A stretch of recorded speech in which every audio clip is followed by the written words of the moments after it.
The night air in motion was heavy inside a tiny face me I face you room. A weak bulb flickered like it was fighting to stay alive. Tolu sat quietly on the edge of her small bed, staring into darkness. Her son David slept beside her, coughing softly under a thin wrapper. Outside, Lagos never truly slept. Horns blasted. Neighbors argued. Generators hummed like angry bees. But inside Tolu's heart, there was only silence. "This is my life now," she whispered bitterly. She remembered the church, the whispers, the judging eyes. See her, she got pregnant outside marriage. She used to lead choir. She has brought shame. The memories burned inside her chest. Flashbacks flooded her mind, church women shaking heads, people avoiding her, the embarrassment of carrying baby David while tears rolled down her face. That day, she walked out of church and never returned. Now 4 years later, nothing had changed. No husband, no stable job, no helper. Only suffering. Tolu wiped her tears angrily. They called themselves Christians, she muttered. But nobody cared whether I lived or died. David coughed again. She pulled him closer protectively. "God," she said quietly, staring at the ceiling, "where were you when everybody abandoned me?" The room fell silent again. That night, Tolu went to bed angry at both people and God himself. Around 3 a.m., darkness swallowed the room completely. Nipa had taken light again. The only thing visible was the faint moonlight leaking through the broken window. Then suddenly, "Mommy!" David's weak voice broke the silence. Tolu jumped awake immediately. She touched his forehead. Her body froze. Jesus! The boy was burning with fever. Panic rushed through her veins. "David! David, open your eyes!" The little boy cried weakly. Tolu searched everywhere for medicine, but there was nothing left. Not even enough money for hospital treatment. That was when fear finally broke her pride. Slowly, she slid down from the bed onto the cold floor. Tears poured uncontrollably. For the first time in years, Tolu prayed. "God," she sobbed. "I don't care about church people anymore. I don't care who judged me." Her voice shook. "I just need you." She lifted both trembling hands. "If you are real, please don't let my son die."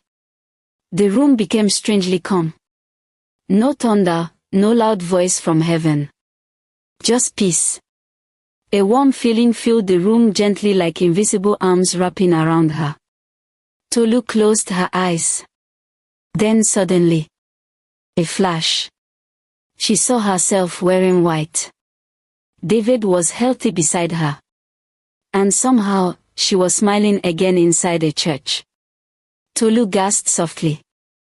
Then exhaustion pulled her to sleep right there on the floor, one hand still resting on David. And somewhere in the quietness of Lagos, heaven moved. Morning sunlight poured into the room. Birds chirped loudly outside. Tolu slowly opened her eyes. For a moment, she forgot everything that happened. Then she heard laughter. David sat on the bed smiling brightly. "Mommy, I'm hungry." Tolu stared at him in shock. No fever. No weakness. Nothing. Her hands trembled as she touched his forehead again. Cold. Normal. Tears filled her eyes instantly. God. She looked at the cracked mirror hanging beside the wall. Could it be possible? After everything, did God still want her? An hour later, dressed in her cleanest wrapper, Tolu stood outside the church building she once swore never to enter again. City of Grace Church. Praise and worship echoed from inside. Her legs felt heavy. People would stare.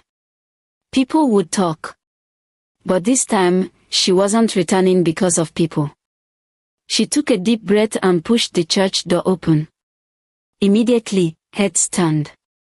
The pastor stopped preaching mid-sentence. Silence filled the auditorium. The pastor's eyes widened with emotion. Then suddenly he shouted, "Glory to God!" The congregation jumped. The pastor pointed toward Tolu with tears in his eyes. "Church! The prodigal daughter is back." Tolu broke down instantly. She ran toward the altar and fell on her knees crying. Not because life had become perfect, but because after all her mistakes, God still called her daughter. Minutes later during testimony time, the pastor handed her the microphone. Tolu held it tightly with shaking hands. "I thought God abandoned me," she cried. "But last night, He visited me." The church became emotional. Even Mama Ikin, one of the women who once judged her, walked forward crying. "Forgive me," she whispered before hugging Tolu tightly. For the first time in years, Tolu felt home again. After service, a woman quietly placed an envelope into her hands. That night inside her room, Tolu opened it carefully.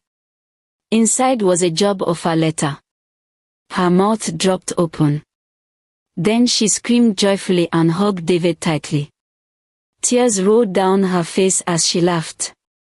"God, you really didn't forget me." And somewhere beyond what human eyes could see, Mercy smiled.